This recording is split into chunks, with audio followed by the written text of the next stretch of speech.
నువ్వు వర్తమానం అంటావు, నువ్వు నేను సహోదరి అంటావు. చివరికి వచ్చేసరికి ఏ కులం? మన కులమేనా? దెలీలా కదా అది. సంసోను దేవుని చేత పిలువబడ్డాడు, అది దెలీలాకి పిలువబడ్డాడు. మరి ఈరోజు వర్తమానంలోకి మనం కూడా పిలువబడి ఈ కులం అనే దెలీలాకి లోపడితే మన సంగతి ఏంటంటున్నా? అయిపోయినట్టేనా? ఎంత భక్తి, ఎంత ప్రార్థన, ఎంత త్యాగం, అన్నీ పోయాయి. చదివిన పుస్తకాలు పోయాయి, తీసిన బంగారం పోయాయి, తీసుకున్న ప్రభుత్వ తిరుపతినం అది కూడా పోయాయి, పాదపరిచారా అది కూడా పోయాయి. ఇన్నేళ్ళు పోయినాయి. ఏమైందంటారా? ఒక్కదాని దగ్గర పోయాడు. నేను అదే అంటున్నా, అన్నీ బాగానే ఉన్నాయి, ఒక్కటి ఉంటుంది మన దగ్గర.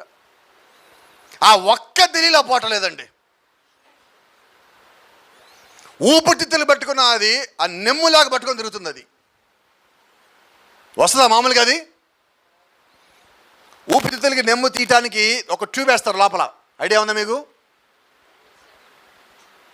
ఆ ట్యూబ్ లాగుతుంటే, నెమ్ము లాగుతుంటే ఊపిరితిత్తులు మొత్తం బయటకు వస్తుంటాయి.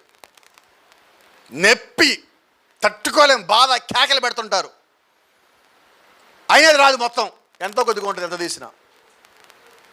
అంతేనా? దెలీలా ఎంత వర్తమానమైన ట్యూబ్ లోపలికేసి లాగినా, వాక్యం లోపలికేసి లాగినా, ఉద్యమం లోపలికేసి లాగినా ఎంతో కొంత దెలీలా పట్టుకొని తిరుగుతూ ఉంటుంది. ఈరోజు ఏ దెలీలా నీతో పాటు ఉన్నది?